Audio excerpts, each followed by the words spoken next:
A 20 quilòmetres de la ciutat de València, en el terme municipal de Riba-roja del Túria, trobem un enclau històric pràcticament desconegut.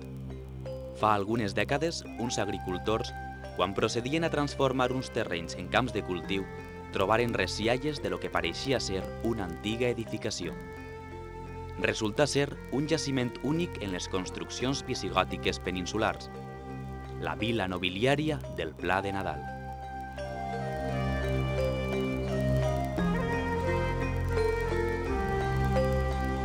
Este singular recint nobiliari fou projectat i construït com a seu emblemàtica d'un significat personatge de la societat hispano-visigoda en la segona meitat del segle VII.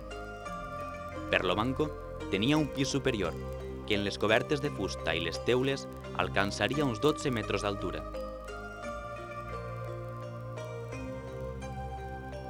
La Generalitat Valenciana començà els treballs d'excavació arqueològica en 1981.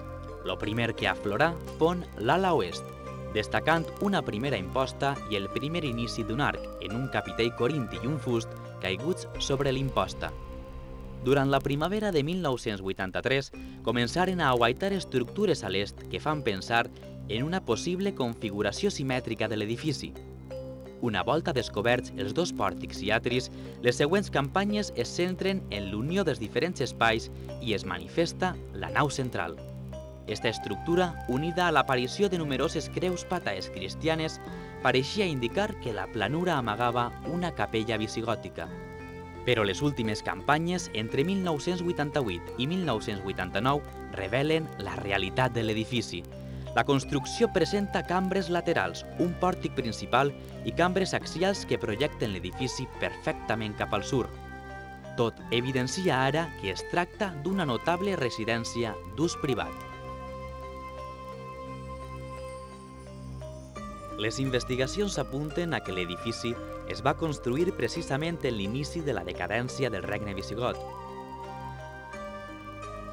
Els pobles germànics que vingueren de centre Europa aprofitant la crisi de l'imperi romà en el segle III mai aconseguiren l'estabilitat interna necessària. La segona meitat del segle VII és l'època de majors traïcions i enfrontaments entre la noblea visigòtica d'Hispània. De fet, res pogué impedir en temps de Roderic que Tàric i Musa iniciaren la ràpida invasió musulmana l'any 711. Anys després, també cauria baix les mans dels àrabs la vila del Pla de Nadal. L'importància del jaciment és deguda a les poques resialles d'origen visigot que es conserven, no sols en terres valencianes, sinó també en tota la península ibèrica, però principalment es deu a les característiques arquitectòniques i escultòriques. De les 800 peces de pedra que s'han recuperat, quasi la meitat pertanyen a elements ornamentals. D'estos, el grup més representatiu i numerós és el dels frisos, en 211 unitats a bisell, que es corresponen en els motius decoratius presents en tot l'edifici, els trifolis, les veneres i les volutes de capitells.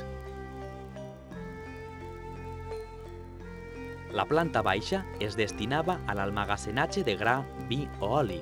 És per això que tots els elements decoratius trobats hagueren d'estar situats en la part alta de l'edifici, des de la balustrà que defèn la terrassa fins les finestres geminaes en arcs de ferradura. Finestres estes que s'han pogut interpretar gràcies al descobriment d'una dovella que separaria ambdós arcs, tal com expon el Museu de Prehistòria i de les Cultures de la ciutat de València. Entre les peces singulars destaca este xicotet medalló, en l'anagrama que amaga una de les claus de l'edifici. En ell es poden identificar les lletres T, E i B en vertical, D, E i M en horitzontal i novament en vertical I i R, que es podria transcriure com Tepdemir, nom paregut a l'epígraf Tepdinir grafiat en l'envers d'una venera. Esta hipòtesis posaria propietari a d'este palau. El fet de la reutilització d'elements arquitectònics romans, fonamentalment com impostes, es pot valorar com un desig explícit de recuperar l'antic prestigi polític de l'imperi romà. És precisament la fusió de diferents èpoques en un únic edifici una altra de les particularitats d'esta vila. El Pla de Nadal serveix com a nexe entre el món antic, que desapareix, i les noves formes arquitectòniques, tant cristianes com islàmiques. La seva gran simetria i notable estructuració, pròpia de les mansions clàssiques més suntuoses, és comparable en les capelles de Sant Pedro de la Nave en Zamora i de Santa Maria de Melque, en Toledo.